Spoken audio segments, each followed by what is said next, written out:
Everyone, stuck in the Carline, reading some books, and I am a sucker for a good pop culture crossover. And this one came out in 2015. It is Star Trek and the Green Lantern. What? Why? Why does that even happen? They're not in the same universe. What's going on? Well, I'm about to tell you. This is number one. It was a small little run. I have most of the books. I'm missing one of them, but I'm going to run through it with you real quick. We have the Star Trek from the most recent movies, which is pretty fun, their likeness. So that's fun because you can kind of hear their voices while you're reading the dialogue. Here's what happens. On Planet Mogo, we have apparently all of the Green Lanterns are dead, okay? And here are the rings, and they're following this guy. Gosh, what's his name? I already forgot his name. Whatever, we're following this dude, and this voice, who I'm not sure who it's supposed to be, is taunting him. He's like, give me your ring, and then I'll have all of them. I'll kill you. And then basically, I don't know if he's going to take over the world or what's going on. And this dude is like, no. I know, you're like, Justin, you should know who it is. It's blah, blah, blah, blah, blah. But I don't remember his name. And I'm sure he's significant because I certainly recognize his face. I just don't know who he is. He's probably like the leader of the Green Lanterns, and I just don't even know. Anyway, so he's like, no, I am here to protect humanity, and you'll never find me because I'm going to go to a different time and space. And so he like disappears right there. And then it goes straight to the Enterprise, but it's like the old Enterprise with the new crew, which is cool. I mean, I dig it. So the deal is they find this new dwarf planet, and they have typical Star Trek dialogue and banter back and forth where Spock is correcting Kirk, and Kirk is kind of, lackadaisical and just kind of himself. And they go down, they beam down to the planet. Can you hear the beaming? I can.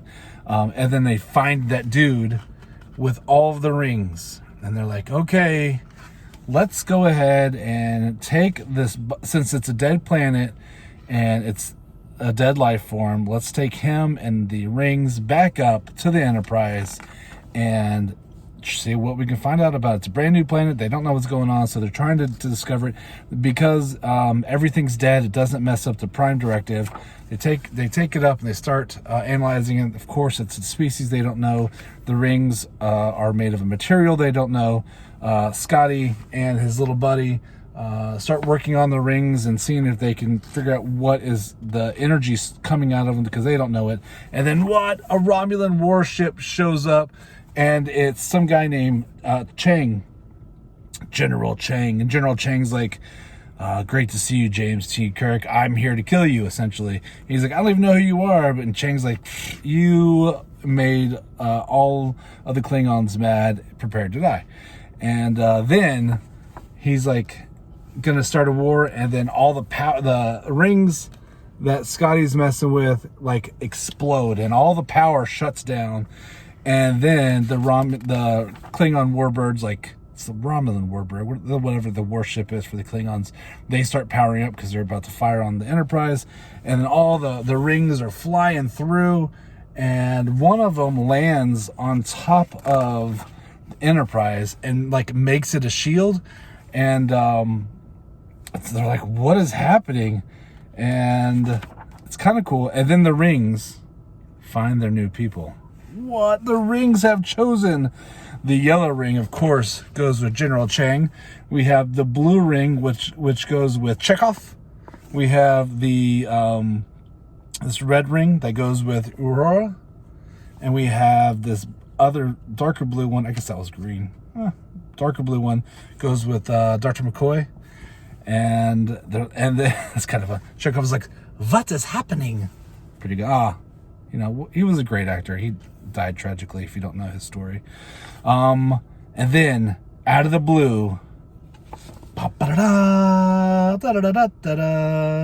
we have the Green Lantern show up, and the Green Lantern's like, why is my buddy's body on board? And that's how this one ends.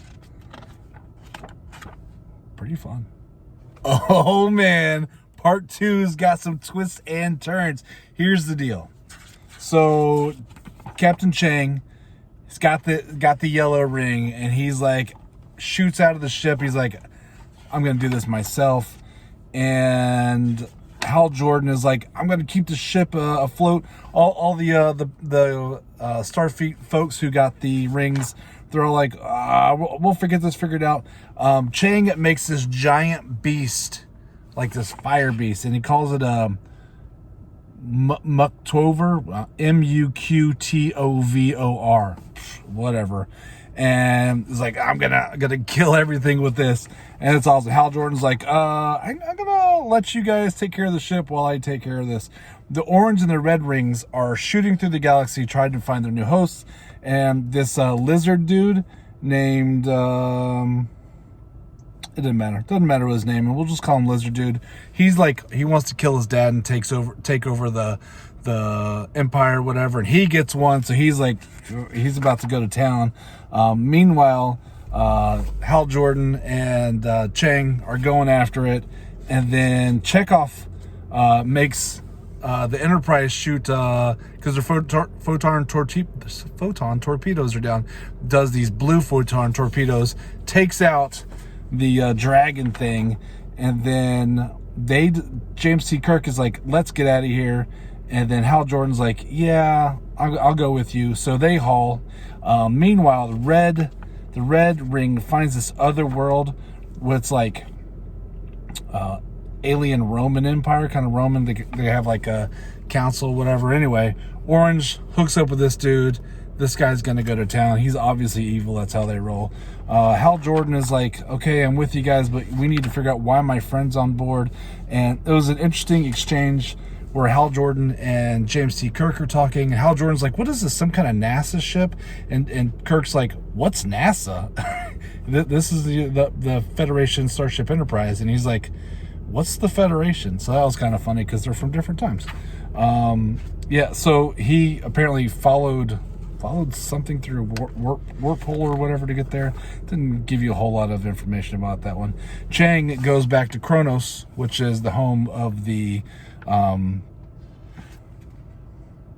Klingons, and he's like, yeah, let's go ahead and just kill the council. He's going to town on the council. And here's a cool one where he does like remember that movie Wanted, where Angelina Jolie shoots the bullet and makes it curve and kills everybody? That's basically what he did right there. So that was kind of interesting. So he's like, I am now the supreme being, and we're going to take over the world. He makes this big light chair throne thing, and then it falls. And he's like, what happened? What happened? What happened? You know what happened. Sinestro shows up and says, I like your attitude, son, but if anybody's going to be giving orders around here, it's me. Insane. That was a good one. Okay, so number 3 of 6.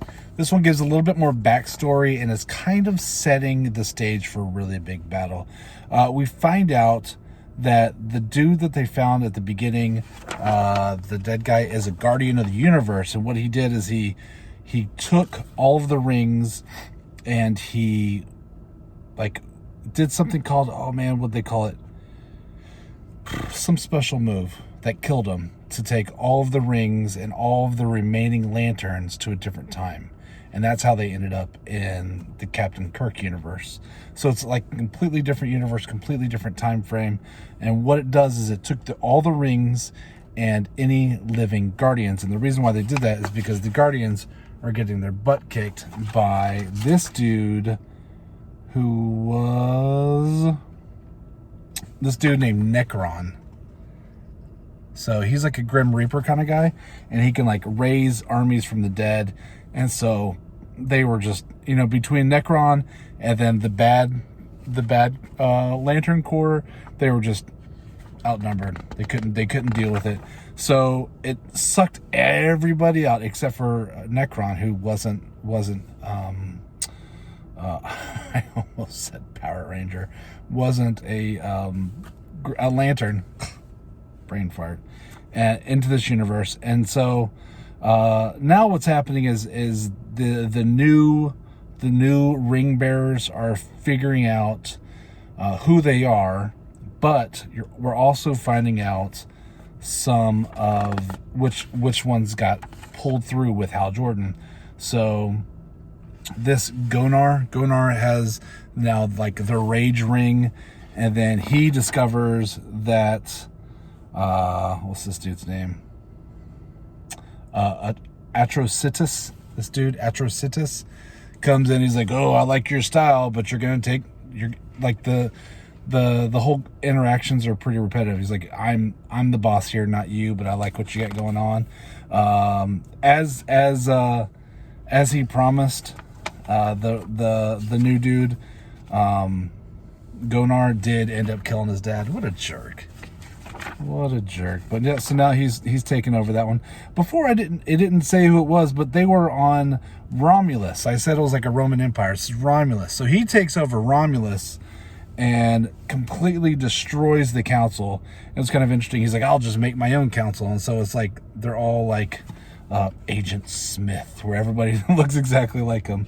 So that was kind of interesting. And then of course another one of the bad lanterns comes, and he's like, "Yo, you're gonna really need one of these." So that was kind of interesting. And then yeah, so it's a lot of the fighting back and forth between which one of these guys who's going to be the most powerful, and of course it's the ones who have been using the ring the longest. On the flip side, you have the Star Trek crew, and they're having fun trying to figure out their powers. Hal Jordan and Kirk has some interesting banter back and forth, but at the end, some of the good lanterns show up and they're asking for help, and then Hal Jordan really starts figuring stuff out. He's starting to put pieces together on exactly what happened. One of the bad lanterns blew up one of the other ships, and they're like, "Oh," he's like, I like how you took care of that." And he's like, "I just started a war." So we're setting up for a really big battle. To be continued. Draw. Yeah, whatever. Hey, you want to end the show with a to be continued meme? I don't even know what that